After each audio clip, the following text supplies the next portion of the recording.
So we'll start in just a second.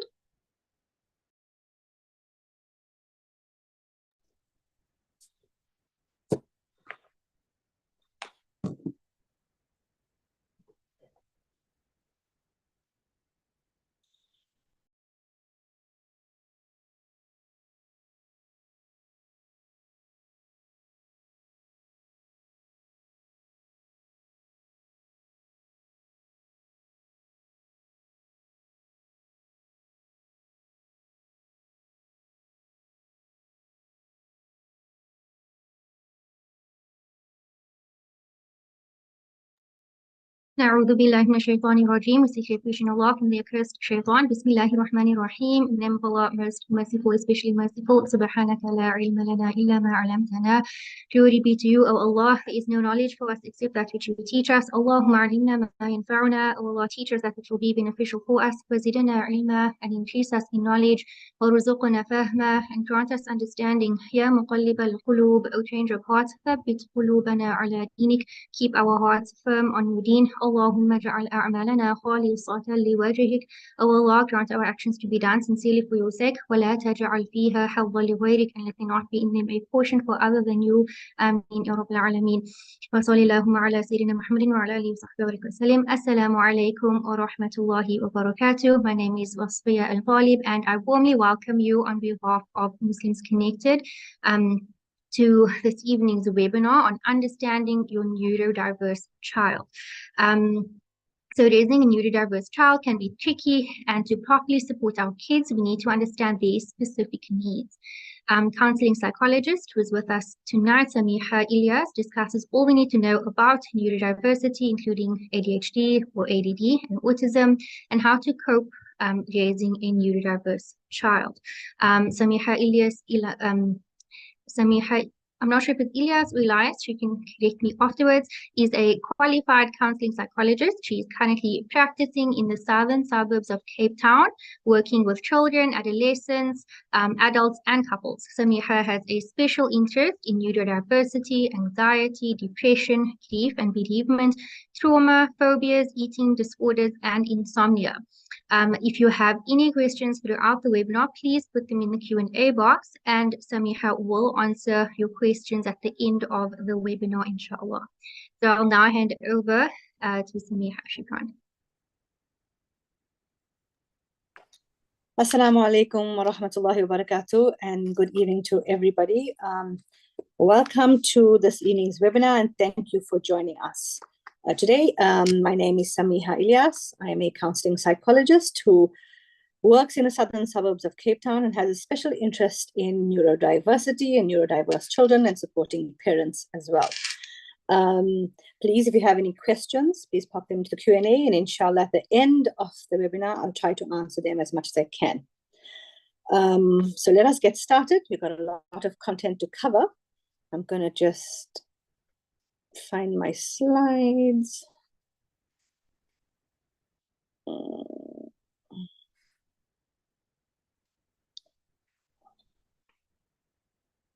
One moment for me.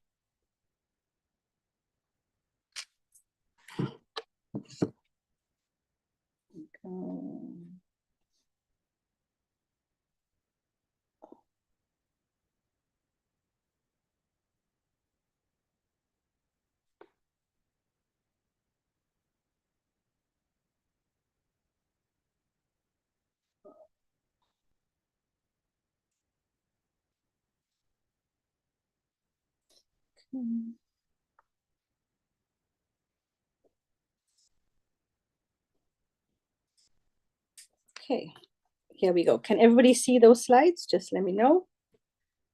Yes. Yeah. Perfect. Okay, Bismillahir Rahmanir Rahim.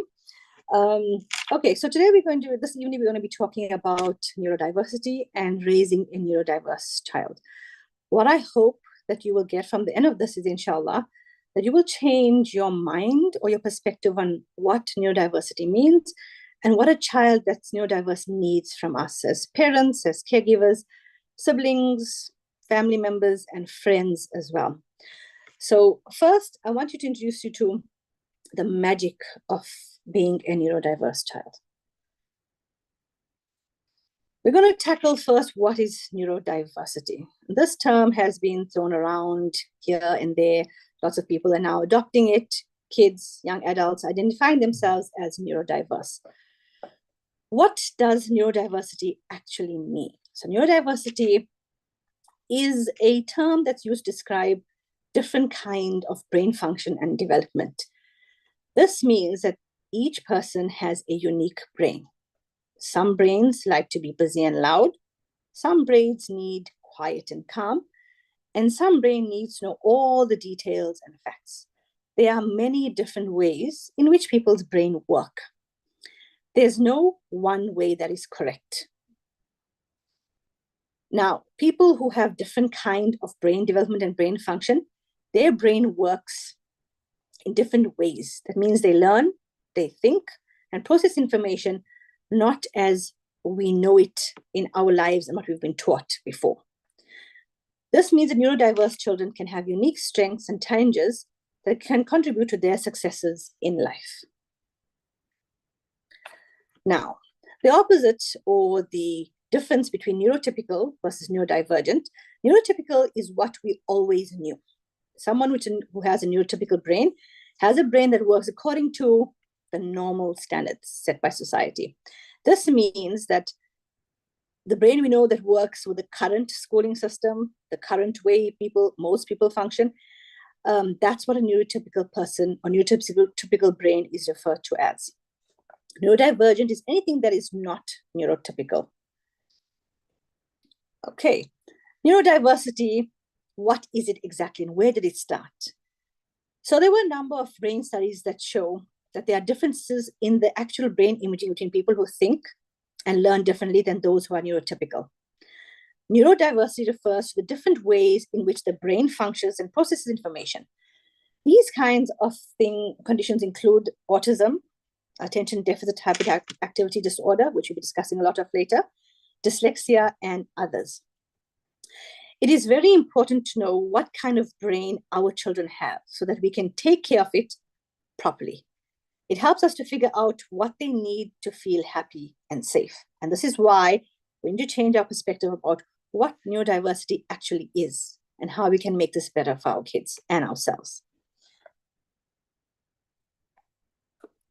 Okay, the most common types of neurodiversity, ASD, or better known as autism spectrum disorder. So autism is a spectrum disorder. This means that it can manifest in many different ways in each child. It can be low functioning to high functioning, different presentations in different kinds of children.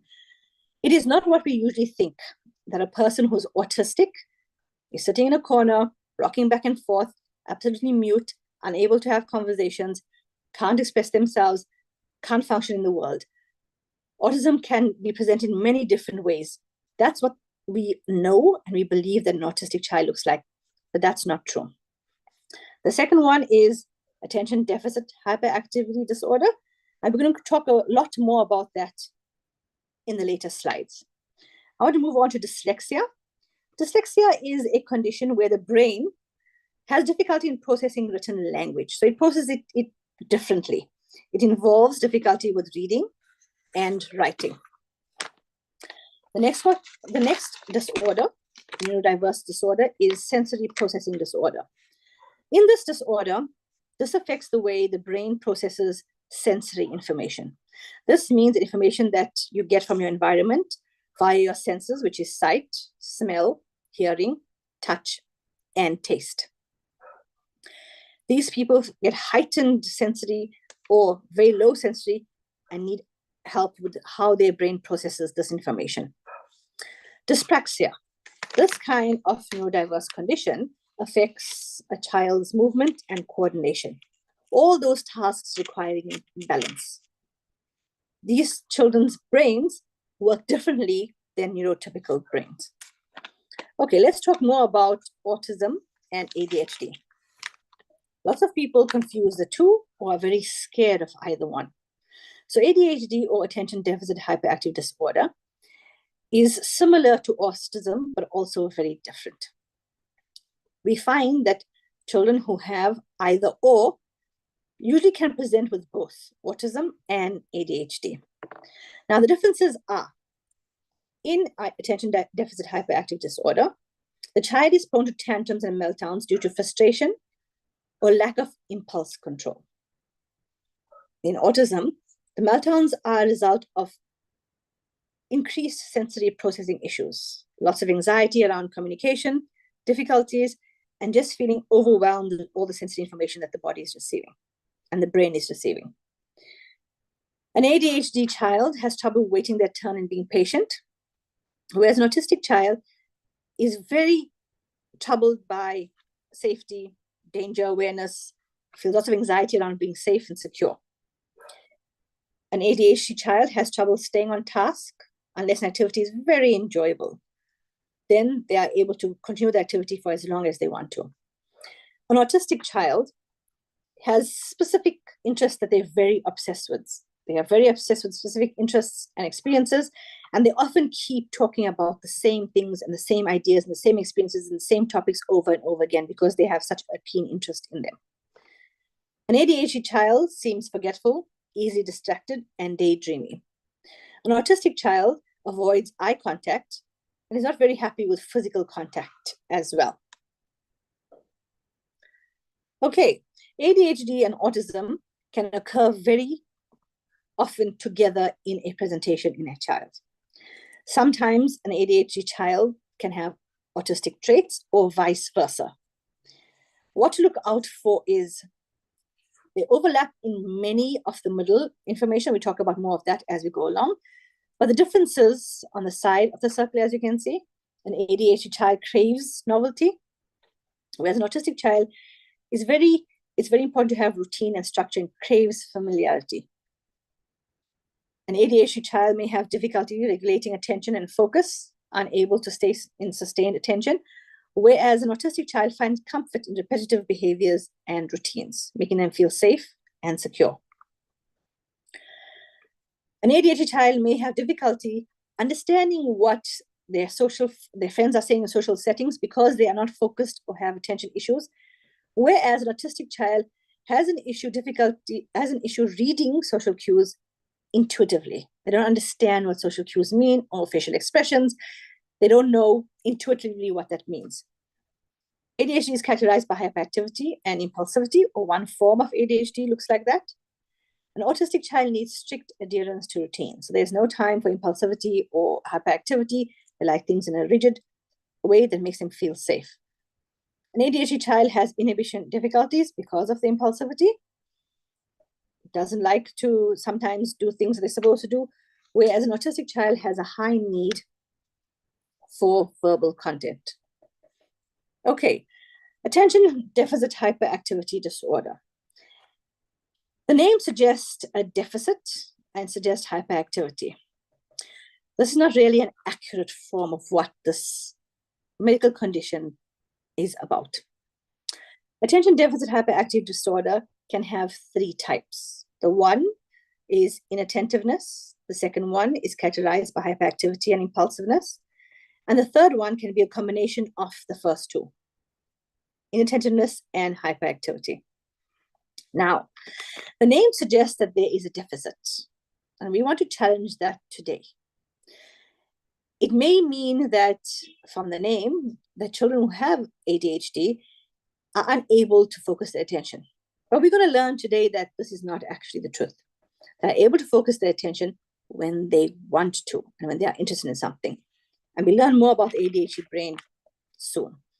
Let's talk about the inattentive type of attention deficit hyperactivity disorder. It used to be called ADD previously, and now it's referred to as attention deficit hyperactive disorder, but an inattentive type. People with this subtype of ADHD usually struggle with focus and organization, often appearing forgetful, absent-minded. They have difficulty following instructions, completing tasks, and they may seem disinterested or unmotivated.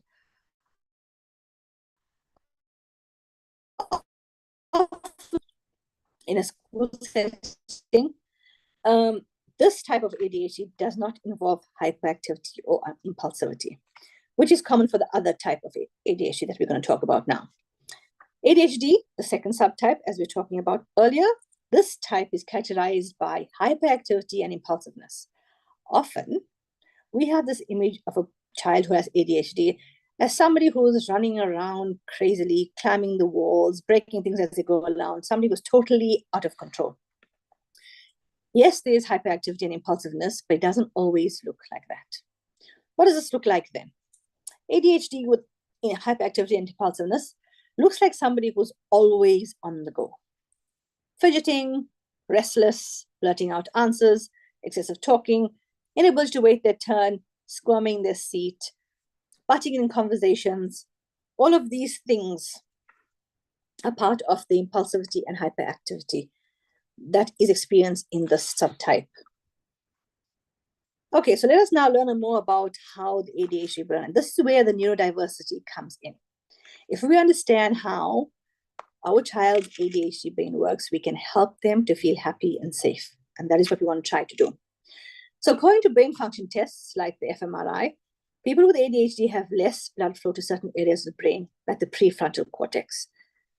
Now, if you look at the picture, you can see there's different brain chemistry. There's different areas that light up in the brain of an ADHD child versus a normal brain.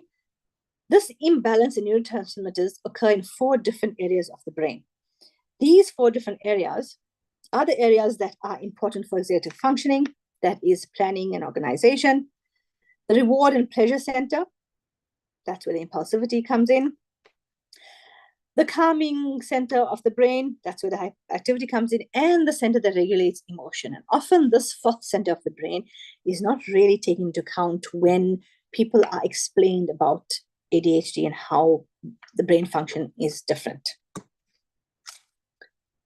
Okay, now, again, as I said, usually, as the name suggests, attention deficit hyperactive disorder implies that there is a deficit. And we're going to challenge that today because actually it's not a deficit. The ADHD brain is very great at searching for ideas and activities that are interesting and exciting to that brain. It is not about what we or other people, anybody finds exciting. But if the ADHD brain finds something exciting, it can actually focus on it for a very long time. But it has to pique the interest of that brain for it to become motivated to continue with that task. And that's why learning becomes difficult in our strict, rigid school setup. The ADHD brain, they are like fireworks. And this means, as you saw before, a lot of the brain is lit up. There's lots of things happening in the ADHD brain. There's excitement and energy and motivation and creativity. All of these things are happening at the same time. There are lots of thoughts. The ADHD brain is very, very busy. It works in a very unique way. It is not lazy or doesn't have enough attention. It focuses on something it really loves with determination, not things that they find are boring. That's why we say the ADHD brain is not deficit. It can focus on things it really wants to, when it needs to, and when it feels like it wants. So how does the ADHD brain really work? The ADHD brain can create cool stuff. This is because it involves deep thinking for a long period of time on the interests, and the fireworks that are going on in the brain create new ideas. It has deep interest in things that excite it, motivate it, and they're passionate about. We find ADHD thinkers are a lot of out-of-box thinkers, and they can create different and unique solutions to problems that neurotypical people don't often think about. ADHDers can learn new things really quickly because their brains are working so fast. Like fireworks, they can learn new things very quickly. And once they're interested in something, they can really pick up the skill very quickly and build new skills to set them forward. The important thing we're talking about now is hyperfocus. And this is something that's always overlooked in ADHD. The ADHD brain searches for things that it finds exciting. Once it finds a topic or an interest, it becomes energetic and motivated to continue this. An ADHD brain can focus on something that interests them for days, so intensely that sometimes they forget to eat, drink, sleep, or even use the bathroom. That's how much you can focus on something that's really interesting. So you tell me, where's the attention deficit then? Some of these things will sound familiar to the parents that are here. You notice these things in your children. So now you look at these things differently. Now we're going to talk about ADHD and learning. And this is a very important aspect of your child's life. How the ADHD brain learns, or how neurodiverse children learn. As we mentioned before, the neurodiverse brain thinks, learns, and processes info very differently from the neurotypical brain. It is very important to understand what's the best way for the ADHD brain to learn. If you look at the slide or the picture on the left, good learning looks like that for that child. A neurotypical child that can sit in class, focus, eyes forward, only thought in their mind is about, oh, I'm gonna get hungry. When is break? He can focus on learning, looking straight ahead, looking at the teacher, not distracted by anything else. So this is what good learning looks like for a neurotypical child. If we look at the picture on the right, this child is focused on so many different things that are happening in their brain that actually good learning is not really happening. So you see the green bit there, it's quite little. An autistic or an ADHD brain has so many things going through their mind. Firstly, this poor child is trying to sit still, concentrating on sitting still. Don't move, not get into trouble, not butting in. Keep eyes on the teacher. Look straight ahead. Don't worry about the flickering lights, or the sensory information, or this tag that's hurting my back. All of these things are going on in the child's mind. Also focus on, I must not get into trouble. I must try my best to sit still here. All of these things are happening at the same time. So good learning is not happening because the capacity to learn is really reduced, because this child has so many other things that they need to worry about and work on, and that are happening in that brain than just learning. What does good learning look like then for a neurodivergent kid? In most neurodivergent kid, looking straight ahead and sitting still is not something they can do. What they would prefer is sometimes no eye contact. It doesn't mean they're not listening. They just need to focus on something else. They need to move around. That helps them to stay focused. They also engage in stimming behavior. They use fidget tools that help them to do stimming behavior. This is what good learning looks like for this child. Now, that doesn't mean that this child is bad at learning. It's just that our learning system doesn't allow the child to learn well. So we need to change that and look at how we can help this child to learn the best way that he knows how. Let's talk about stimming behavior. What is stimming? So stimming occurs in both autism and ADHD. And you notice that your kids do some of these things. They use stimming behavior to self-soothe, to improve their focus, and to channel the energy in where it's needed. Children can use things like fidget spinners, always busy with the Rubik's Cube, or those puppet toys. Some children need to rock back and forth so that they can feel safe, they can improve their focus. Other forms of stimming behavior in neurodivergent kids could be looking like skin picking, playing with their hair, biting their nails, fidgeting with their fingers. All of these things help them to stay in a self-soothing, improve focus kind of way so that they can feel better and actually do what they're supposed to do. It's a way for them to make themselves feel better. Okay. Now we're going to talk about ADHD and emotions. And this is one of the most underrated parts of ADHD that lots of people don't talk about. So we spoke about the ADHD brain and how it has different neurotransmitters. It doesn't occur in four as much as a neurotypical brain, in 4 parts of the brain, one of which is the part that regulates emotions. Now, children with ADHD experience big emotions that can last a really long time. This can be from really simple things, and sometimes this may look to parents like throwing tantrums, being rude, not getting over things, overwhelmed by simple things.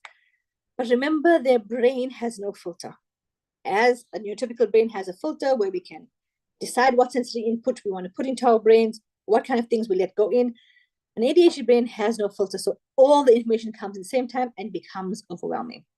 Some of the things that make an ADHD child feel a deep sense of emotion and really upset them is when they're waiting for something to happen and it doesn't happen quickly enough. It's going to make them very frustrated, very annoyed. It sets them off completely because they feel all out of sorts. Also, when they're overloaded with sensory input. This means all the information is coming from the environment, be it visual, lights may affect them, crowded places, when they're going out to social events, when you find them in public settings, in a restaurant, and that child that's banging on the table and you're wondering what's going on there, can't the parents sort that out? These children are overwhelmed by all the sights and sound around because there's no filter, all of it comes in and they feel unsafe and they start to feel anxious. They also feel a great sense of disappointment when they haven't met the expectations of somebody important to them. They really feel sad about it. It can really get them going down. They also feel big emotions when they don't have the organization and time management skills it takes to complete a task in time. And most importantly, they are very anxious. Lots of ADHD kids have lots of anxiety because of trying to navigate their brain in this different kind of strange world. They can't understand why their brain doesn't function as everybody else. Why is it so hard for them? They're worried constantly about not getting into trouble at home with their families, not getting in trouble at school, trying to do their work. There's so much of anxiety around doing things that their brain just has difficulty doing, and we're not helping them to do it properly. Because of these differences, often, and I find this occurs very much in my clients, ADHD children suffer from depression. They feel very sad and low about not being able to manage tasks like everyone else. Because they haven't had an understanding of what their brain can do, they can't understand why they can't do what others can do. This makes them feel really low and really upset. Okay, and this is a very interesting one. I'm sure lots of you have had experience with this yourselves or with other children. It's how ADHD children communicate. Lots of times I hear parents say that, oh, my child is so rude, she doesn't listen, he doesn't listen to me, she doesn't listen to me. They just say whatever they want to when we are in public, and I don't know what to do when we are, they're so rude to elders, blah, blah, blah. We have to understand how the ADHD brain is working. When ADHDs have a thought, they need to say it. It needs to come out. Remember, there's no filter. There's no part of the brain that is saying, think about this. It's difficult for them. Their brain works fireworks. It's lit up all the time. So whatever thought comes to mind, it's said before you know it. Sometimes they speak very loudly and quickly. They often jump from topic to topic when talking. And it's very difficult for friends, for other adults, for other family members to understand what's going on. Sometimes even for parents to know what we're talking about. Just follow the train of thought and be there for them. Sometimes you find them zone out when they have to listen for a very long time. Of course, the ADHD brain needs something exciting. It needs something unique and novel for them to really focus on. And if it's boring, they're going to zone out because this is not interesting to them. Okay, now we're going to talk about some of the myths about ADHD. And this is where we find lots of things that we thought were correct are really not. And this is just only a few. Because of time constraints, we don't have a lot of time to cover all of this. But I thought these were very important to bring up. Lots of people believe that only boys have ADHD. This is because boys are more frequently diagnosed to have ADHD because they present with the type of ADHD that's more hyperactive and impulsive. So they're the ones getting trouble at school. Teachers are complaining about them, letting mom and dad know, calling them into class. All of that is going on. It occurs more in boys, but girls have ADHD too. And the presentation of ADHD in girls is more the inattentive type. So these are the people that get lost in a crowd. It's that daydreamer in class who gets on by, but nobody's really focused on her. She's just carrying on. She's okay. But it's that boy who is throwing things at other children, who's getting into trouble always. that the focus of attention is on. And this is why people assume that only boys have ADHD. They are more frequently diagnosed, but ADHD occurs in boys and girls. It also can occur in, it does occur in adults, male and female. Harder to detect in females, even in adulthood, because presentation is different then. Now, this is the one that's very famous. ADHD is caused by poor parenting. Wow, if that were true, then we would fix this long ago and have a big parenting course and everybody would be okay. The cause of ADHD are not exactly known. We don't have exact cause of ADHD. It's not because of diet. It's not because of sugar. It's not because of toxins in the environment. We are not sure exactly what causes ADHD, but definitely not poor parenting.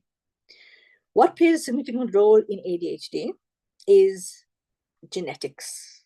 So if a child has ADHD or if a parent has ADHD, there's a 50% chance that their child will have ADHD.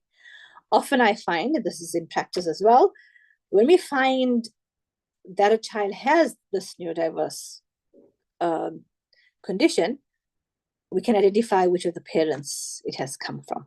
It doesn't necessarily work that way, but you begin to see similar things in yourself when you're learning about your child and you think, oh yeah, okay. And then it starts to make sense. Okay, ADHD is a learning disability. This is completely false. ADHD is not a learning disability. It is a neurodevelopmental disorder. It has nothing to do with learning and being disabled to learn. Children with ADHD struggle in school, as I explained to you before, because it's not an environment for good learning for them. They are the ones constantly being reprimanded for fidgeting, for daydreaming, talking out of turn. This makes learning very challenging in that environment. It is not conducive to good learning for an ADHD child. No one really needs medication for ADHD. And this debate we can have a whole hour about, but this is not true. The opposite is actually true. Medication can be really helpful for many children. It helps them to focus at school. It helps them to get through the day. It allows them to feel confident and competent and not get criticism all the time. It's imperative that you get a professional to help find the right medication for each child, because no one size fits all. Different children need different kind of medication. Sometimes you can use some herbal medications or whatever you feel like it. Medication does help. In lots of cases that I've seen, it has made a real difference in children's lives. And last one, ADHD is not a real medical condition. Lots of people, or when we were younger, nobody knew about ADHD and thought, oh, this child is just naughty, this child must get over it. It is in effect a real medical condition. It's now all the wealth of evidence, all the research that is done about it. ADHD is recognized as a real medical condition in the Diagnostic and Statistical Manual of Mental Disorders by the American Psychological Association, which is the DSM-5. This is the book that everybody goes to, and ADHD is in that book because it is recognized worldwide as a real medical condition. Okay, now we get to ways to help your neurodiverse child. Often, even in my office, when we have to tell parents or mom and dad that their child is diagnosed with ADHD, I find the parents get very despondent, and they get very sad, and they feel very defeated, and they somehow blame themselves. But this is not true. There is hope. ADHD is 100% manageable. If you get to understand your child, understand how your child's brain works, it'll be better for you and for your child. The first thing is very important to do after you've had a comprehensive assessment and you have had ADHD as a diagnosis is to get your child the right support. This can be from all sorts of different professionals. A doctor that can help with medication, if you're going that route, or advise you on what types of medication there are out there. An occupational therapist that can help your child with sensory processing issues, help your child with cognitive clues so they remember things during the day, and a psychologist who will assist your child to understand how the ADHD brain works, to help them manage their emotions and also know their value. They can manage all of this in an effective way and not get involved in other mental health issues. Day-to-day strategies to help you cope with your ADHD child. Homework is a huge thing. Following a routine to complete homework is very important. Remember, for children with ADHD, structure and routine are important, not only for the child, but for mums and dads as well. When we're doing homework, the homework will be done at the same time every day. Try to complete at the same time, so your kid knows, okay, this is the time, this is when we're going to be doing homework. Also allow for brain and fidget breaks. This means that what would take a neurotypical child this amount of time to do it, sitting in one place and doing it. Remember, the ADHD brain doesn't work that way. So we need to create that atmosphere where do a little bit, take a walk, do something else, play with your fidget toy, have a Rubik's Cube, whatever the brain and the fidget break needs to be done, do that while we're doing homework. Also, it's very important to set a timer. Set a timer, use clocks, use timers when we are doing homework so that the child knows there's a break time, here's this, here's that. And we also remind ourselves to keep checking on the homework over and over again to see if the child is completing it. Clear boundaries and rules. Yeah, this is very important for ADHD children. Easier said than done. There are those children who are rule pushers and boundary pushers because their brain is just too busy. They just do what they need to do. But it's very important to set clear rules and boundaries, put them up in your house somewhere where the child can see it regularly, and then clearly spell out what the consequences are, and always be consistent in maintaining those consequences and enforcing them. Because then the child will get away with whatever, and they'll know exactly how to do this. Setting rules and boundaries helps the child feel safe and secure. This is the most important one for this evening. Search for good behavior. Search for good behavior and praise it.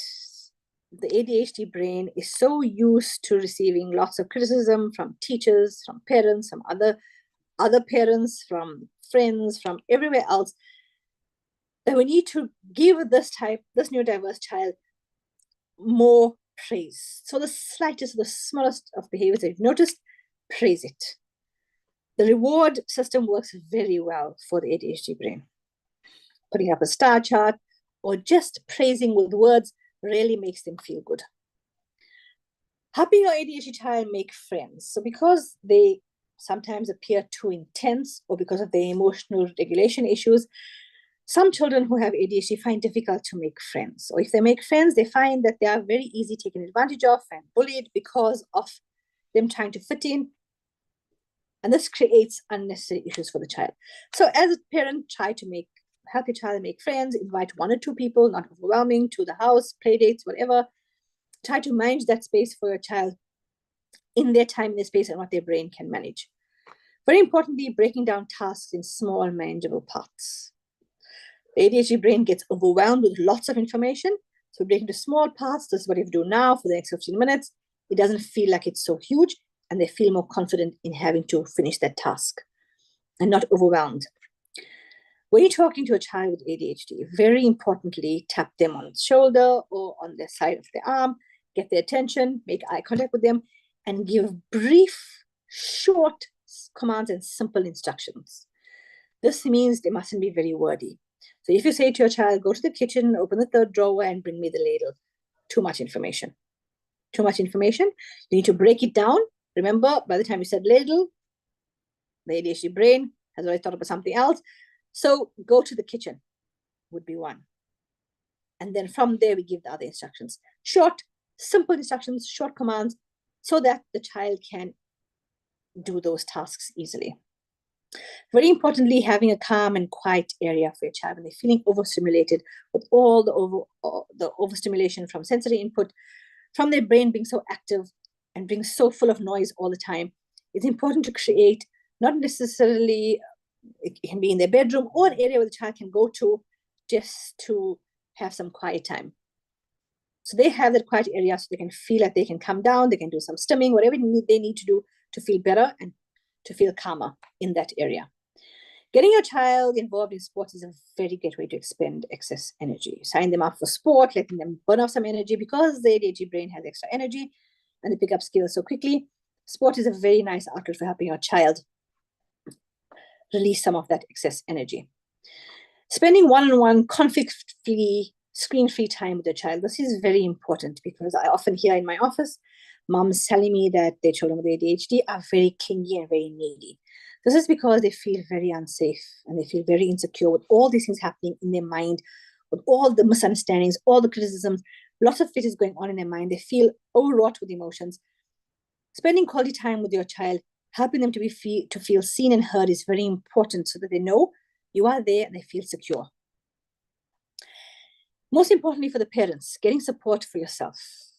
Parenting support groups are a great way, and we're trying to start one soon, inshallah. Finding a space where you as a parent can vent about, today this didn't work, and I tried this and I'm so fed up, because it is okay. This is not easy, it is difficult, and we all are learning. So getting a space where we can vent those frustrations, we can learn some parenting tips, we can learn different ways. Look, there's no one size fits all. Different children need different things. Most importantly, understand your child, believe in your child, and focus on their strengths and their good qualities, and let them know about it. Okay, in conclusion, I'd like everyone here to be an advocate for your neurodiverse child. Be someone who speaks up for them in your immediate family, in your friend group, in school, in social settings, everywhere. The more people we educate, the better for our children. By understanding and supporting neurodiverse children, we can create a more inclusive and compassionate society for all. These children are very misunderstood. They have lots of criticism. They have lots of trying to fit them in a box. They have very little understanding from lots of professionals across the board. As a parent, it's your job to say, this is what my child needs, and this is how I want you to give it to them. Help people to understand wherever you are. Sometimes my child just needs to be left alone to manage his or her emotions. Sometimes my child needs to tap his fingers. Sometimes my child just needs to run around. These are things we need to educate people about, because their brain needs to be understood by everybody so we can create a compassionate society and help these children feel that they belong. Thank you. Let's work together to celebrate and support the magic of being a neurodiverse child. And I hope this has given you some insight into what you thought was a real death sentence and life sentence. This is actually something different. It's just how unique brain function is, and how unique Allah has created different kind of brains to want different kind of things. And this makes sense. A one size fits all doesn't work for everybody. One size of education, one type of education, one type of learning doesn't fit for everybody. And we've seen it over and over again. And now it's our job to take this message and pass it on and be neuro-affirming parents wherever we go, so we can help our child feel loved, respected, valued, and most of all, seen and heard for the person they are. Thank you very much for listening. I'm going to check the Q&A. I don't know. Let me stop sharing.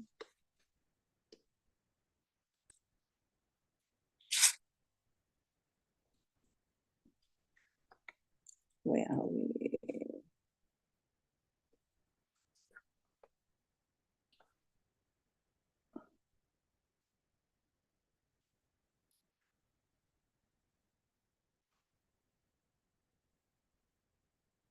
Okay, we're going to take some questions now. Let me see. Is the ADHD brain similar to that of an autistic brain?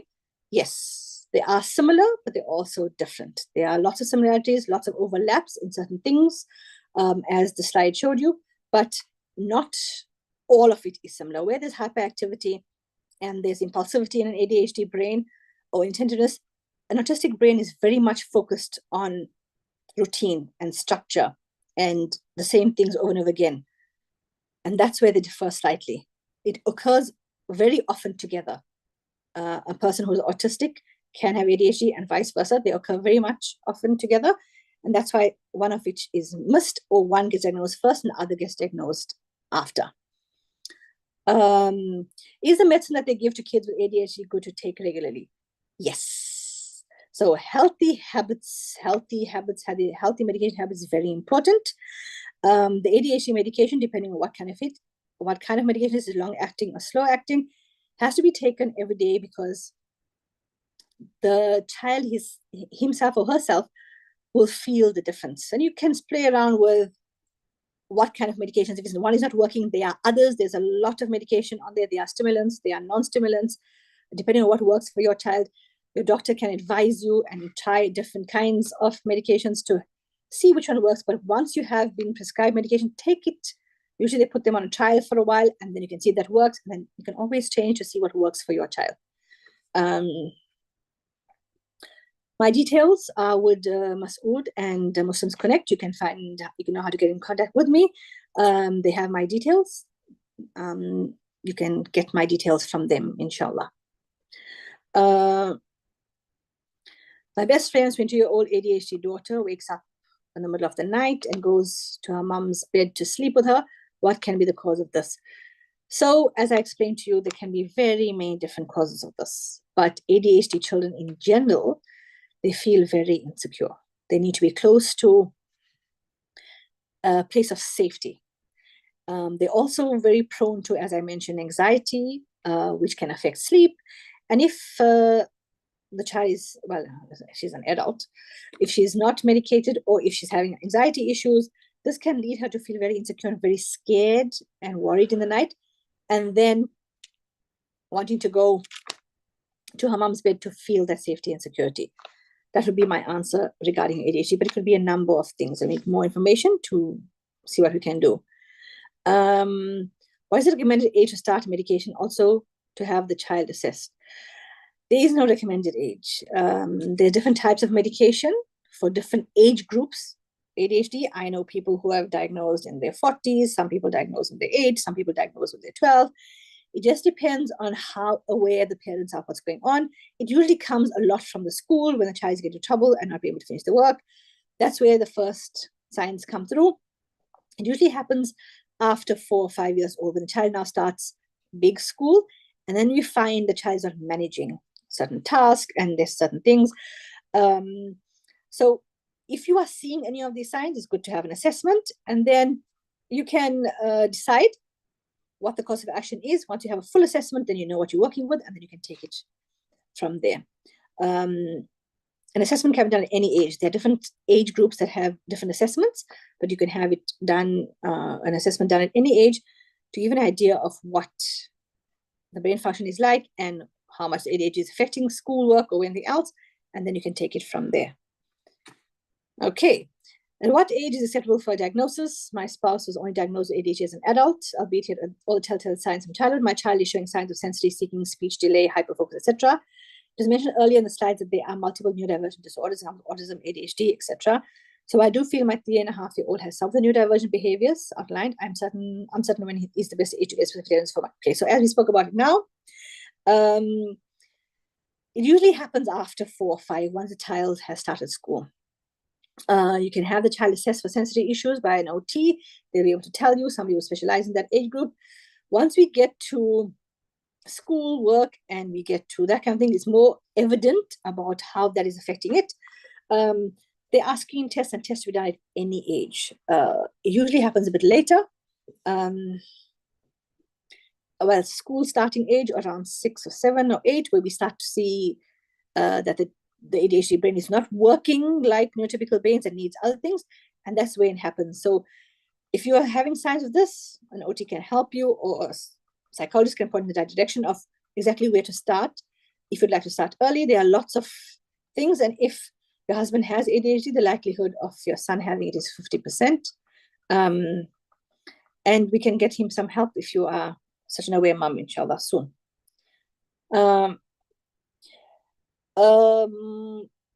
I would like to do a breakdown on autism. Inshallah, if this is well received.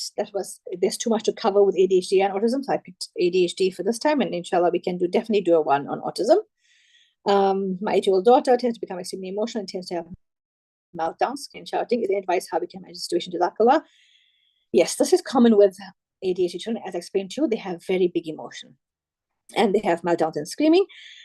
What is important to remember, and I know how difficult this is to be calm as a parent yourself. So if you are emotionally regulated, your child will feel safer. It's no use you screaming and shouting and telling her to keep quiet as well.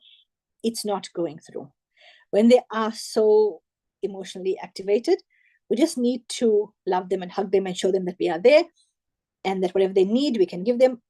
They must have things in place, calming spots, fidgets. Some children do somersaults or get very active, and that helps them to get out of the emotional reaction. You need to figure out what works for your child. But the most important thing as a parent is for you to stay calm and regulated, because once you get more activated, the child will activate. And I know it's so hard to do, but the more you practice, the better it'll be for you and the child. And we can do a parent coaching as well with that. Assalamu alaikum. How do you make your ADHD teen trust you and speak the truth all the time? How do you make any teen do that? I'm not sure it's just an ADHD teen. Look, in a teenagers, the prefrontal cortex is the one that's responsible for executive functions and planning and behavior is still getting developed. And teens will push boundaries. Having an open communication, having an understanding relationship with your child may help with that.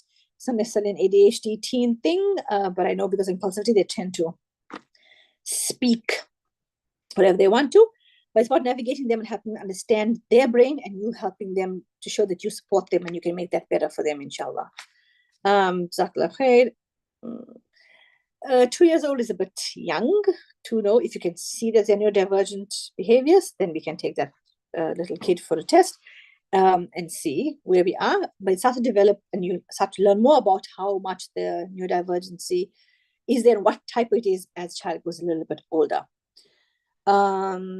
A female has been diagnosed with ADHD in adult life. Did she always have it, or did it only manifest in adult life? She didn't display any symptoms as a child. Well, increasingly, this is a very interesting question. Increasingly, there has been studies done, and some people are saying that they only developed ADHD later in life. So there's more research being done about that. It could be a possibility, or it could be that females usually manage their symptoms very well. They manage them much better than boys because they have inattentive types, or they overcome it in other ways and they get through school and life much easier. And then when they get into the workforce or university, when they get a little bit more freedom and different kinds of things, they find it a bit more difficult, and that's why it shows up then. So the symptoms won't look the same because they've masked them initially. And that's why it's, what if she wants something we can't give her? I'm not sure what that is about. Rewards. If you want something you can't give her, try something else. I'm not sure what that is referring to. Okay, I think I've answered all the questions that are here. Are there any other ones that I've missed out on? You can tell me, Wasfia. I don't know. I don't think there are any other ones.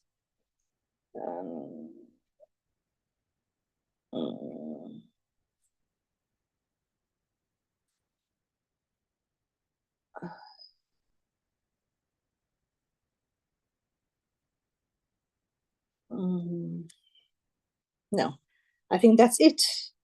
And let me just check here. Oh, here we go. The slides, this webinar is recorded, so all the slides are on there. You can have a look at them and go back. Generally, children who present with ADHD are intelligent, children with average to above average in cognitive intelligence. Yes, that can be true. It just depends on what kind of intelligence that is, and if you can harness it and really help their strengths to develop in a way they want to. Thank you for the informed session. What kind of help will make you available? There's quite a lot you have to discuss with your doctor. There's quite a lot of herbal medications or non-stimulants that are available, but you have to find out what your child needs and what your child is lacking. Parents should take advice from other parents regarding meds. Each child is responsible for meds. Yes, agree. Parents should. Your child is unique. You should find what works for your child, and contact a professional to help you navigate that. Inshallah, we want to do another one on autism. There's a lot to cover with both of them. I just thought ADHD for a start off, something I see quite often in my practice, and I have a special place for these children in my heart. They need our love, they need our assistance, and most of all, they need our understanding. So this is why we chose ADHD for today. If you're unsure about your toddler, is he presenting behavior? Look, a psychologist will be able to do an assessment for you. You go to your GP, they can point you in the right direction about what your toddler would need, pediatrician, an OT, all of these people will be able to give you the help that you need. ADHD meltdowns, similar to ADHD meltdowns, are very difficult. Yes, they are very difficult to manage. It's just about providing a safe space and letting your child know that you are there and maintaining your own emotional regularity. So regulating your own emotions, trying to stay calm, try to breathe through it and not let your own emotions get the better of you. It is very difficult, but we can talk about parent coaching. We do a webinar on that as well and help parents with that kind of thing. My son was recently diagnosed with ADHD, but also has hearing challenges. How do I better help him with his schoolwork? So these are two different things. Your son has ADHD. He can be helped with learning and what he needs to learn further. Hearing challenges, he can see an audiologist to help him with that and find out what he needs to help him to hear better. And then we can help both of those things at the same time. There are people out there who can assist you. Never feel like you are alone. There are people out there trained to help you to manage the situation and make it better for you. Yes, inshallah. A lot of people know about autism. We can go there. My son has difficulty to stay focused. Herbal medications, contact somebody who will be able to help you about that. I'm not going to advocate for any of them because each child is different. My son has difficulty to stay focused at school. What medication can we consider to help him focus? You need to have him assessed by a doctor and then put him on a trial of the medications. One of them that would work for him. There are quite a few out there. There are stimulants, as I mentioned, and there are non-stimulants. Depends on what will work for your child. Checking for your time information, no problem.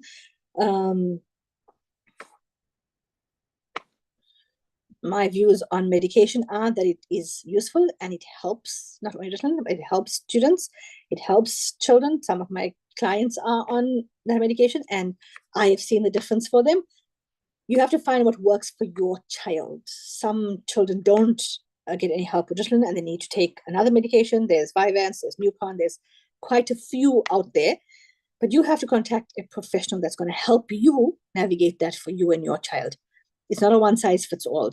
You have to do some trial and error, and sometimes you don't get it right until you figure out other things that are happening to the child as well. How do you educate about adapting attitudes to students? So this is personal, very interest in mine. I'd love to educate educators. Some of them are aware of it, most of them are not.